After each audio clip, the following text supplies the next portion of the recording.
नमस्कार बच्चों, आज एनसीईआरटी या एमपी बोर्ड की एक पुस्तक इंग्लिश क्लास 10th की फर्स्ट चैप्टर के बाद जो एक पोयम है डस्ट ऑफ स्नो, उसको मैं पढ़ाने का प्रयास कर रहा हूँ या पढ़ा रहा हूँ।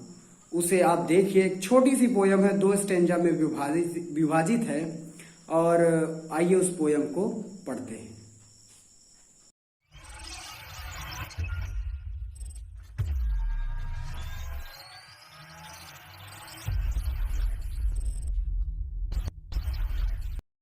तो डियर स्टूडेंट्स, आइए पोयम शुरू करते हैं। लिखा है डस्ट ऑफ स्नो। स्नो मतलब आपको पता ही होगा बर्फबारी या बर्फ। डस्ट मीन्स धूल नहीं, स्नो की धूल मतलब बर्फबारी जो होती है ना, उस बर्फबारी से जो बर्फ गिरती है इधर उधर फैलती है, उसकी धूल के बारे में बात कर रहा है, यानी बर्फ की धूल। तो ये पोयम बहुत छोटी, वैसे पोयम छोटी ही होती है बच्चों। तो आइए इस पोयम को पढ़ लेते हैं, डस्ट ऑफ स्नो। 2 स्टेंजा है, रॉबर्ट फ्रॉस्ट जी ने लिखा है, बहुत ही अच्छे राइटर हैं। The way of crow, the way of crow shook down या shock down on me the dust of snow from a hemlock tree. देखो बच्चों, बस 2 चीज़ों के बारे में चर्चा करते हैं। क्रो माने कौवा और दूसरा आता है हेमलॉक ट्री। देखो, एक ऐसा ट्री होता है, एक ऐसा पेड़ होता है बच्चों, जो दुख का प्रतीक माना जाता है, मतलब दुख का प्रतीक होता है वह। ना उसमें कोई अच्छी छाया होती है, ना वो कोई फूल देता है और ना ही कोई फल देता है। तो ऐसे वृक्ष जो भी होते हैं उनको दुख का प्रतीक ही माना जाता है। उसी प्रकार पक्षियों में जो कौवा होता है यानी क्रो होता है, वो भी दुख का प्रतीक ही होता है। तो ये पोयम के फर्स्ट स्टेंजा में क्या बोलता है, आइए देखते हैं। तो कह रहा है the way of a crow shock down on me the dust of snow from a hemlock tree. एक हेमलॉक का ट्री है, पेड़, जिस पर कौवा क्या हुआ है कि बैठा हुआ है या उड़ करके आया तुरंत बैठ गया। इसके बारे में इस पोयम में कोई जानकारी नहीं है। The way of crow shock down, shock मतलब हिलाना या बर्फ हिलना।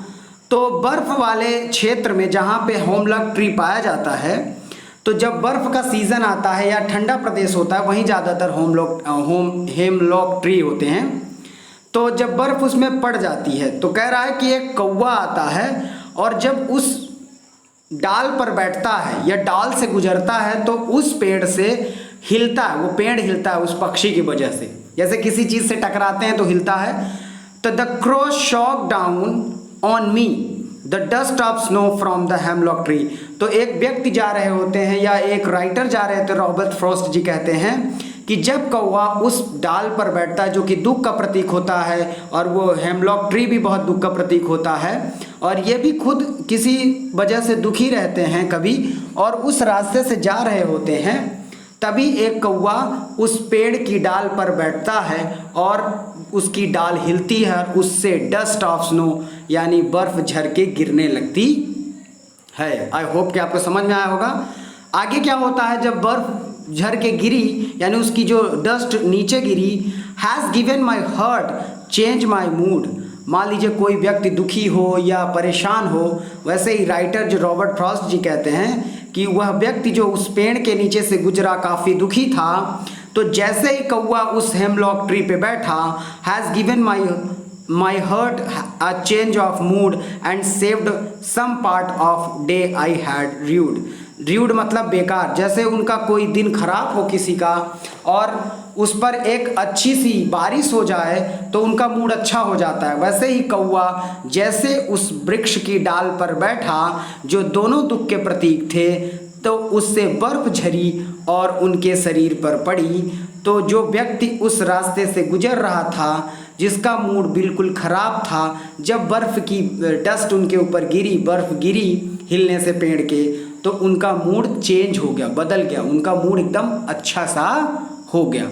यानी कभी कभी दुख वाली चीज़ें भी मिल करके एक अच्छा सा फीलिंग आपको दे सकता है।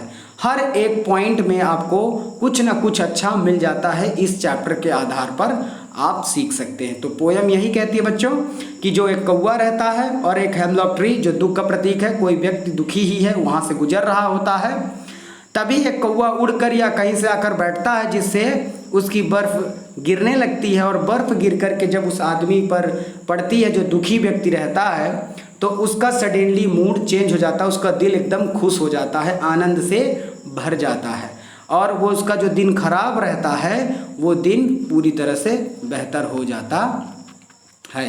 इस प्रकार से उनका दिन बेहतरीन हो गया। और ये रॉबर्ट फ्रॉस्ट जी की एक छोटी सी पोयम किसी बुरे आदमी को, किसी दुखी आदमी को 3 चीज़ें जो दुखी की प्रतीक थी और तुरंत ही आनंद में परिवर्तित कर दी। तो बच्चों, ये जीवन में हमें सीखना चाहिए कि हर चीज़ बुरा नहीं होता, कभी कभी बुराई से भी अच्छाई या आनंद प्राप्त हो सकता है। Thank you for watching.